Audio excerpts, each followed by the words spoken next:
Alright, welcome to my first tutorial video. I'm going to be doing a couple of these, so this is going to be kind of the first one. What you're looking at right now is just kind of my garage. Usually there's a car right here where I'm standing, so my roommate isn't here, so it's kind of a nice time to film in here right now. You can see this video, by the way, is going to be about doing some reloading, which you can see right there is my reloading equipment. It takes up about half of the bench in my garage. All those tools are my roommate's. He's into working on his car, so his stuff kind of takes up that half, and I got my reloading shit over here. So why don't we go over and kind of show you what you need to get started. And then in later videos, I'm going to go over detailed setup. I'll talk a little bit about setup in this video, but in later ones it'll be a little bit more detailed. Part of the reason is right now I'm out of bullets, so I can't actually do any live reloading right now, but later on it will be. So let's go take a look. Sorry about the shakiness of the cam. I planned to have a tripod for this, but I unfortunately don't have it. Anyway, I guess let's start with the fun stuff. Right here is currently what I'm shooting. You're looking at an HK model USP pistol and 45 ACP, and a little 38 Rossi 38 special pistol. I had originally gotten into reloading for savings because buying factory ammunition gets pretty expensive. But I found out once I got into it, it was a lot of fun in its own right, and so it kind of has turned into a hobby over the time I've been doing it. So to reload, first you need a reloading press, which is kind of that big looking thing right in the middle there.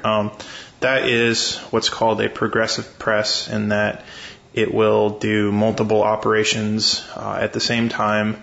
It is a Dillon Model 550B reloading press. I have some additional stuff that doesn't come with it, which I'll talk about here in a minute. But that's the press right there, is kind of where I do my cleaning. And over here, some of the accessories that I use, some of the tools that I use throughout the course of doing reloading. All right, so I guess we'll talk about kind of do it in a linear fashion. So the cleaning is kind of the first thing you do. Well, it's the first thing I do. Right here, what this is, get the top of it off. This is what's known as a case tumbler. And what it does is it vibrates pretty roughly, and then you have what this is basically just crushed corn husks, and it's very, very coarse. And you can also see, if you see those little blue flakes of material in there, what those are is clean or polishing media, which is this stuff right here. What it does is it helps polish up the casings. You can put really, really dirty casings in here that are like tarnished and full of dirt and junk, and this will clean them right up. Lid back on here. I like to keep everything kind of tightened down when I'm not using it, just so I don't lose parts to it. Once you've ran your cases through your cleaner, you use something like this funky squirrel cage looking thing. You just basically take the media out, pour it straight into here. You close this, and then you use the handle and rotate it. Kind of doing this one-handed, so it's hard to do it. But what it does is it will separate out the casings from the cleaning media. That stuff I'm using isn't the only stuff. You can also use, a lot of people use crushed walnut shells, which is a little bit coarser, and I've used it for cleaning really, really, really tarnished cases. Like if you have casings that sit like in leather, they'll become corroded and tarnished, and you can throw them in with walnut husks and it'll tear them right up, and they'll look pretty much like new. This thing sits on a little set screw, so if you don't need it to turn, it won't, which allows you to open it.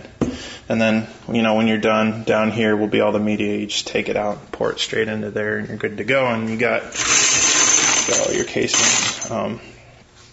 I ran these the other night, so they're ready to be reloaded. I have to get some more supplies. Okay.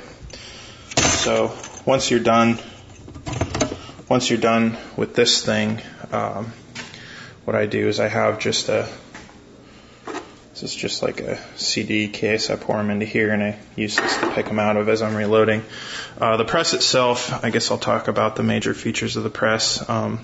This thing on the top is my automatic powder measure. What it allows me to do is distribute a set amount of powder into the casing throughout the course of my reloading. This thing can either be very, very accurate or somewhat accurate. And basically its accuracy is determined by the type of powder you're using. I'm using, see if I can get a close-up of it.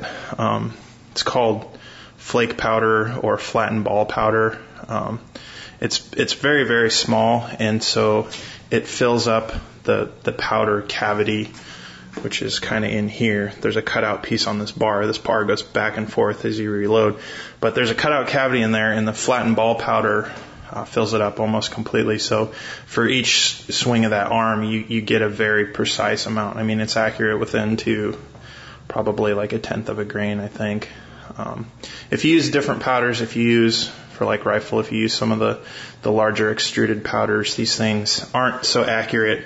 And basically it's because the shape of the powder doesn't allow it to fill up uniformly. The cavity in there doesn't allow it to fill up as uniform each time. So if you're doing real precision rifle rounds, you usually use a different powder system than this. So that's the powder system, and in later videos you'll get to see it in action. And I have on the top of it, I have this thing that I got as an accessory. Basically that plate just rides up and down on the powder as I'm reloading, and there's a weight. All that is just a metal weight. And then as the powder goes down, this thing will activate that switch at some point, and it just tells me that I'm getting low on powder and I need to fill up. Those are really, really important if you're reloading like large rifle calibers. It can use upwards of like 100 grains of powder per casing, and for a pound of powder, that's like only 70 rounds. And just for reference, I'm going to grab. This is basically a 1 pound container of powder, so you can see it's not quite as large as the container. It's a little bit skinnier. But for pistol, I've gotten probably, I don't know, maybe a little